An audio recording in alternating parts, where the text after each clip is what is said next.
Gadag second air transformation ಕಾಮಗಾರಿಯಲ್ಲಿ ಮತ್ತೊಮ್ಮೆ ಕಳಪೆ ಕಾಮಗಾರಿಯ ಆರೋಪ ಕೇಳಿಬಂದಿದೆ. ಯಲಬುರ್ಗಾ ತಾಲೂಕಿನ ಸಂಗನಾಳ ಗ್ರಾಮದಿಂದ ಕರ್ಮುಡಿ, ಬಂಡಿಹಾಳ ಹಾಗೂ ಹಾಲಕೇರಿ ರಸ್ತೆಯ ಮಧ್ಯೆ ರೈತರ ಜಮೀನಿನಲ್ಲಿ ಸ್ಥಾಪಿಸಿದ್ದ ಹೈಟೆನ್ಷನ್ ವಿದ್ಯುತ್ ಕಂಬಗಳು ನೆಲಕ್ಕುರುಳಿದ ಘಟನೆ ಭಾರೀ ಆತಂಕ ಮೂಡಿಸಿದೆ. ಸುಮಾರು 20 ರಿಂದ 26 ವಿದ್ಯುತ್ ಕಂಬಗಳು ಧರೆಗೆ ಉರುಳಿರುವ ಪರಿಣಾಮ ಹೈಟೆನ್ಷನ್ ಕೇಬಲ್ಗಳು ರಸ್ತೆಯ ಮೇಲೆ ಬಿದ್ದಿದ್ದು ಸಂಚಾರ ಸಂಪೂರ್ಣ ಸ್ಥಗಿತಗೊಂಡಿದೆ.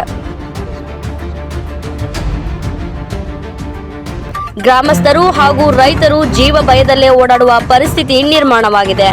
ರಿನ್ಯೂ ಕಂಪನಿಯಿಂದ ನಿರ್ಮಿಸಲಾದ ಈ ಟ್ರಾನ್ಸ್ಮಿಷನ್ ಕಾಮಗಾರಿಯಲ್ಲಿ ಗಂಭೀರ ಅವ್ಯವಹಾರ ಮತ್ತು ಕಳಪೆ ಗುಣಮಟ್ಟದ ಕೆಲಸ ನಡೆದಿದೆ ಎಂಬ ಆರೋಪಗಳು ಕೇಳಿಬರುತ್ತಿವೆ.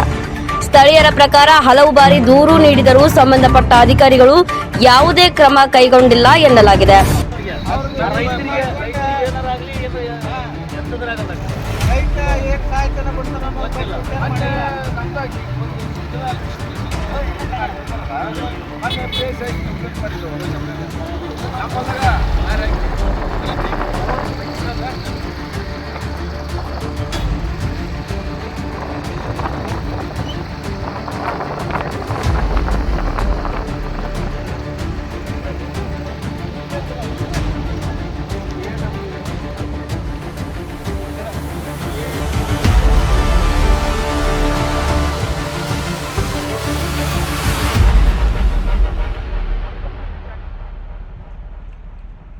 ದಿನದಿಂದ ದಿನಕ್ಕೆ ವಿದ್ಯುತ್ ಕಂಬಗಳು ನೆಲಕ್ಕುರುಳುತ್ತಿರುವ ಘಟನೆಗಳು ಹೆಚ್ಚುತ್ತಿದ್ದು, ಅಧಿಕಾರಿಗಳು ಮೌನ ಹಾಗೂ ಸಹಕಾರದಿಂದಲೇ ಕಂಪನಿ ನಿರ್ಲಕ್ಷ್ಯ ವಹಿಸುತ್ತಿದೆ ಎಂಬ ಆಕ್ರೋಶ ಸಾರ್ವಜನಿಕ ವಲಯದಲ್ಲಿ ವ್ಯಕ್ತವಾಗಿದೆ.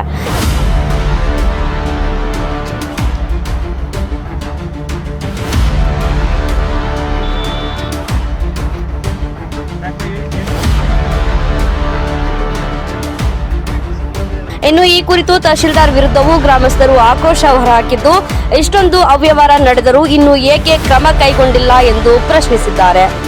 ಸಮಯಕ್ಕೆ ತಕ್ಕಂತೆ ಕ್ರಮ ಕೈಗೊಳ್ಳದಿದ್ದರೆ ಉಗ್ರ ಹೋರಾಟ ನಡೆಸುವುದಾಗಿ ಕೂಡ ಗ್ರಾಮಸ್ಥರು ಎಚ್ಚರಿಕೆಯನ್ನ ನೀಡಿದ್ದಾರೆ.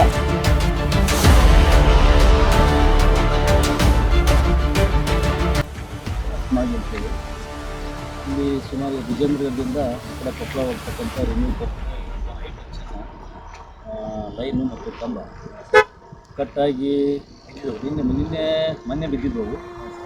ಇಲ್ಲಿ ಸಂಗನಾಳ ಟು ಬಂಡ್ಯಾಳಗ ಹೋಗ್ತಾರೆ ರೋಡ್ ಎಲ್ಲ ಒಂದು ಮುರಿದು ಹೈ ಟೆನ್ಷನ್ ಲೈನ್ ಕಂಬ ಮುರಿದಿದ್ದರಿಂದ ರಸ್ತೆ ಪೂರ ತೊಂದರೆ ಆಗಿತ್ತು. ಮತ್ತು ತಹಶೀಲ್ದಾರು ಮತ್ತು CPS ಅದನ್ನು ಬಂದು ಅದರ ಮೊದಲ ಲೈನ್ ತೆರವುಗೊಳಿಸಿ ಜನರಿಗೆ ಎಲ್ಲರಿಗೆ ಅಡ್ಡಾಡ ಕಂಪ್ನಿ ಮಾಡ್ತಾರೆ ಅಂತ ಹೇಳಿದ್ರು. ಹಾಗಾಗಿ ಕಂಪ್ನಿಯವ್ರು ಬಂದು ಅದೇನು ಲೈನ್ ಕಟ್ ಮಾಡಿದ್ರಿಂದ ಮತ್ತು ಇನ್ನು 15 ರಿಂದ 20 ಕಂಬ 26 ಕಂಬ ಎಲ್ಲಿ ಅಲ್ಲಿಂದ ಪೂರ್ವ ಇಲ್ಲಿವರೆಗೂ ದೊಡ್ಡ ಹೈ ಟೆನ್ಷನ್ ಕಂಬ. ಇಲ್ಲಿಂದ ಎಲ್ಲಿವರೆಗೂ ಗೊತ್ತಾ ಸರ್? ಬಂಡೆಯಿಂದ ಕರ್ಮುಡಿ ಸಂಗನಾಳ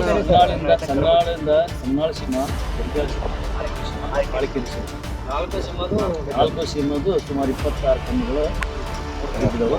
ಹೀಗಾಗಿ ಏನಪ್ಪ ಅಂದ್ರೆ ಇದು ಯಲಬುರ್ಗಾ ಟು ಹಾಲಕೇರಿ ಮುಖಾಂತರ ಈ ಕಡೆ ಗದಗ ರೋಣಗ 3 ಲೈನ್ ಪೂರ ಸಂಪೂರ್ಣ ಬಂದಾಗೈತಿ. ಹಾಗಾಗಿ ರೈತರಿಗೆ ಆಯ್ತು, ಈಗ ಸಾರ್ವಜನಿಕರಿಗೆ ಆಯ್ತು, ಕೇಳಲಿಕ್ಕೆ ಬಸ್ಸಿಗೆ ತೊಂದರೆ ಆಗೈತಿ. ಹಾಗಾಗಿ ಆದಷ್ಟು ಬೇಗ ಇದೇನು ಸಂಬಂಧಪಟ್ಟ ಅಧಿಕಾರಿಗಳು ಏನು ಕಂಪ್ನಿಯವ್ರಿಗೆ ಏನು ಕ್ರಮ ಕೈಗೊಳಿಸಿದೆ ಎಂಬುದು ನಮಗೆ ಗೊತ್ತಾಗ್ತದೆ. ಅದು ರಸ್ತಾಗಿ ಬೇಗ ತೆರವುಗೊಳಿಸಿ ಜನರಿಗೆ ಒಂದು